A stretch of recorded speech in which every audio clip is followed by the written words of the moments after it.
Hello बच्चों, welcome to maths magic. बच्चों, class 10th की क्लास में हमारा पहला चैप्टर चल रहा है रियल नंबर्स, और इसमें हम लोग पढ़ रहे हैं proving of irrationality of a number. पिछली क्लास में हम लोगों ने ये पढ़ा था कि स्क्वायर रूट 2 या स्क्वायर रूट ऑफ 3 कैसे इर्रेशनल होता है, यानी स्क्वायर रूट 2 को कैसे इर्रेशनल प्रूव किया जाता है। इसी सीरीज पर बेस्ड हम लोग आज एक और क्वेश्चन सीखेंगे। बच्चों, ये बहुत ही इंपॉर्टेंट क्वेश्चन है सीबीएसई बोर्ड के लिए, और ये क्वेश्चन आईसीएसई की क्लास 9th में भी पूछा जाता है। तो यानी ये क्वेश्चन आपका सीबीएसई क्लास 10th और आईसीएसई क्लास 9th दोनों के लिए इंपॉर्टेंट है। तो आइए देखते हैं कि आज हमारे पास कौन सा क्वेश्चन है। मतलब आज हमारे पास एक क्वेश्चन है कि show that number 7 minus 2 root 3 is an irrational number, यानी प्रूव करना है कि 7 माइनस 2 रूट 3 एक इर्रेशनल नंबर है। तो ये नंबर हमें दिया हुआ, अब इसमें आप देख रहे हैं कि रूट 3 लगा हुआ है। अब पिछली क्लास में हम लोगों ने ये प्रूव किया है कि स्क्वायर रूट 2 या स्क्वायर रूट 3 को कैसे इर्रेशनल प्रूव किया जाता है, और आज हम लोग इसी पर बेस्ड एक और नया क्वेश्चन सीखेंगे। अब यहां पर कभी कभी बच्चों की एक छोटी सी क्वेरी आती है कि क्या इस क्वेश्चन में हमें पहले ये भी प्रूव करना पड़ेगा कि क्या स्क्वायर रूट 3 एक इर्रेशनल नंबर है, क्या इसे हमें अलग से प्रूव करना पड़ेगा जैसे हमने प्रीवियस क्लास में किया था। तो बच्चों, अगर ये क्वेश्चन 2 या 3 मार्क्स का आता है तो इसको अलग से प्रूव करने की जरूरत नहीं है। इसको ऐसे जैसे कि आज हम बताएंगे वैसे ही केवल आपको करना है। लेकिन अगर ये क्वेश्चन 3 मार्क्स से ज्यादा का आता है तो पहले आपको रूट 3 को इर्रेशनल प्रूव करना पड़ेगा, जैसे कि प्रीवियस क्लास में आपने रूट 2 को सीखा है कि कैसे इर्रेशनल प्रूव करते हैं, और उसके बाद फिर ये प्रोसेस अप्लाई करेंगे आप। तो यहां पर हम ये मान के चल रहे हैं कि ये क्वेश्चन 2 या 3 मार्क्स का है और आप पहले सीख चुके हैं कि रूट 2 या रूट 3 को कैसे इर्रेशनल प्रूफ किया जाता है, यानी हमें अलग से रूट 3 को इर्रेशनल प्रूफ करने की जरूरत नहीं है। लेकिन अगर ये ज्यादा बड़ा क्वेश्चन आता है, लॉन्ग में आता है, 5 मार्क्स का आता है, तो फिर रूट 3 को भी पहले इर्रेशनल प्रूफ करना पड़ेगा। तो आइए देखते हैं कि इसे हम कैसे प्रूव करते हैं। जो प्रीवियस क्लास में हमने आपको सिखाया था कि जब हमें किसी नंबर को इर्रेशनल प्रूव करना है तो हम एक कंट्राडिक्शन मेथड यूज करते हैं, और वही मेथड हम लोग यहां पर भी यूज करेंगे। कंट्राडिक्शन मेथड का मतलब है कि हमें इस नंबर को अगर इर्रेशनल प्रूफ करना है तो हम पहले ये मान लेंगे कि ये नंबर हमारा रेशनल नंबर है। तो let this number is a rational number, और अगर ये नंबर रेशनल नंबर है तो इसको P अपॉन Q के फॉर्म में लिखा जा सकता है। 7 minus 2 root 3 equal to P upon Q, where P and Q are the integers and Q is not equal to 0 and P and Q are the coprimes. ये conditions आपने पहले सीखी हैं। अब यहां पर चूंकि हमें रूट 3 को इर्रेशनल नहीं प्रूफ करना है, हम केवल इस पूरे नंबर को इर्रेशनल प्रूफ करेंगे simply.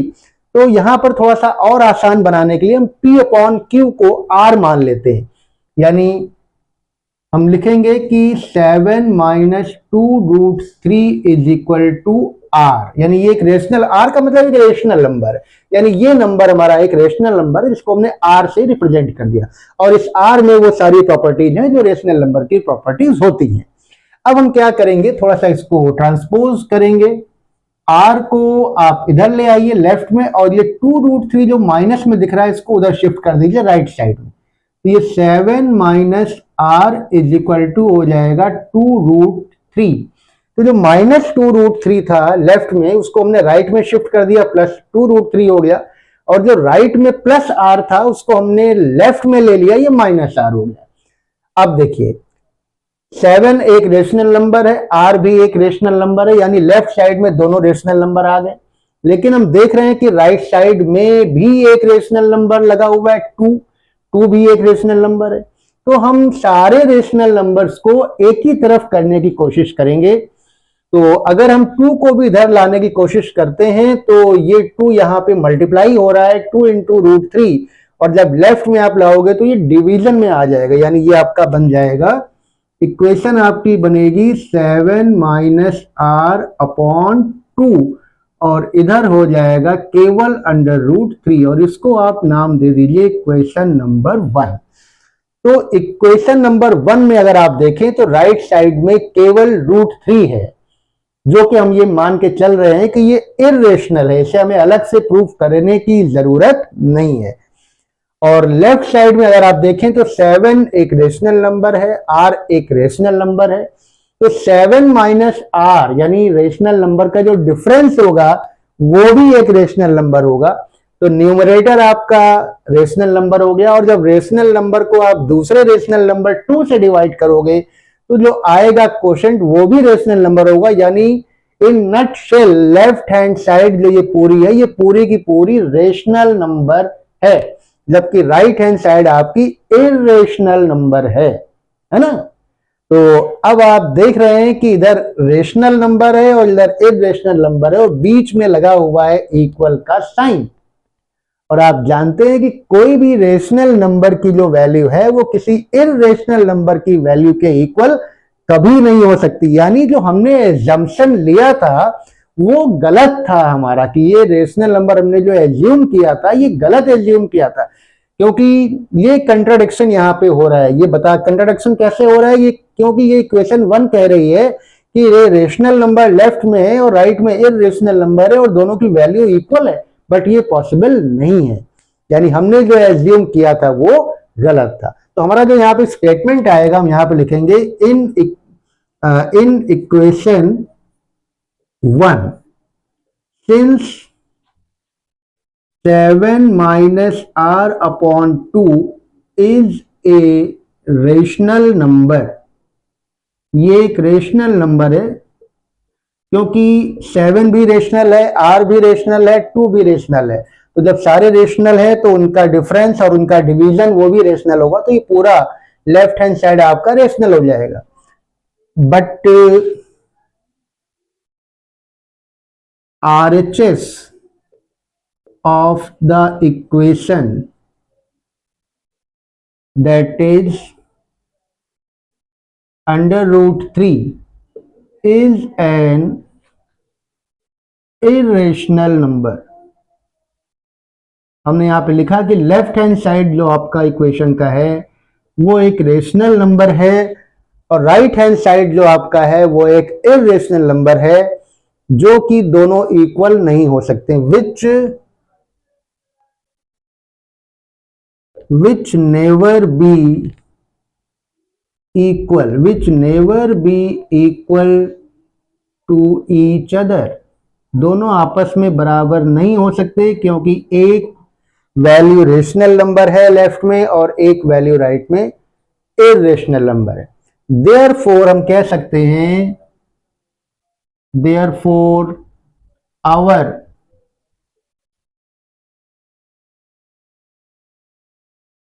our assumption was wrong। हमारा एजम्पशन क्या रॉन्ग था? तो यही रॉन्ग था कि हमने जो एज्यूम किया था कि ये रेशनल नंबर है, ये हमने गलत एज्यूम किया था। और जब ये गलत हो गया कि हमने एज्यूम किया कि ये रेशनल नंबर है, तो क्या है फिर?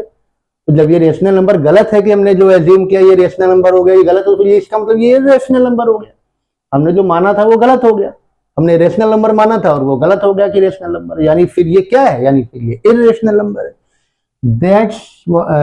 This implies that 7 minus 2 root 3 is an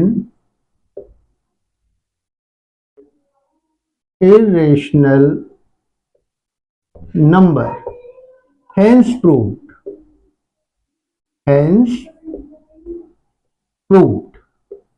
तो इस तरीके से बहुत ही आसानी से आप इस क्वेश्चन को प्रूव कर सकते हैं कि ये एक इरेशनल नंबर। बस यहाँ पे हमने जो आपको बात बताई कि अगर ये 2 या 3 मार्क्स में, तो आप इसको सीधे ऐसे ही करेंगे और इसमें हम ये मान के चलते हैं कि ये √3 इरेशनल नंबर है, ये हमें पता है।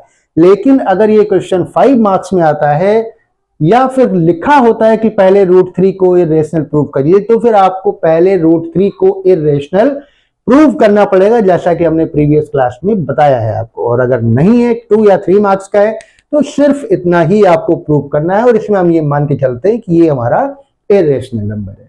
बच्चों, आशा है कि आपको ये क्वेश्चन समझ में आ गया होगा और इसकी प्रैक्टिस कर लीजिएगा। इस तरीके के और भी क्वेश्चंस होते हैं, डिजिट्स बदली होती हैं, बीच का साइन चेंज हो जाता है, तो इस तरीके के 2-4 क्वेश्चन जब आप लगा लेंगे तो ये आसान आपको लगने लगेगा, और आसान है भी। और नेक्स्ट क्लास में इसी सीरीज पर बेस्ड एक और इरेशनलिटी का क्वेश्चन हम लोग डिस्कस करेंगे। जैसे यहाँ पे एडिशन या सब्ट्रैक्शन का साइन बीच में है, उसमें हम मल्टीप्लिकेशन या डिवीजन का साइन लेकर भी प्रूव करने की कोशिश करेंगे और आपको सिखाएंगे कि कैसे उसको इरेशनल प्रूव किया जाता है। तो आज की क्लास अगर आपको अच्छी लगी हो और अगर आपको कंसेप्ट समझ में आ गया हो तो वीडियो को लाइक कर दीजिएगा, और अगर आप अपने दोस्तों के साथ शेयर कर देते हैं तो फिर तो बहुत अच्छा लगता है। तो आज की क्लास में बस इतना ही। नेक्स्ट क्लास में हम लोग कोई दूसरा क्वेश्चन डिस्कस करेंगे। तब तक आप रेगुलर प्रैक्टिस करते रहिए। Thank you and have a nice day. Bye bye.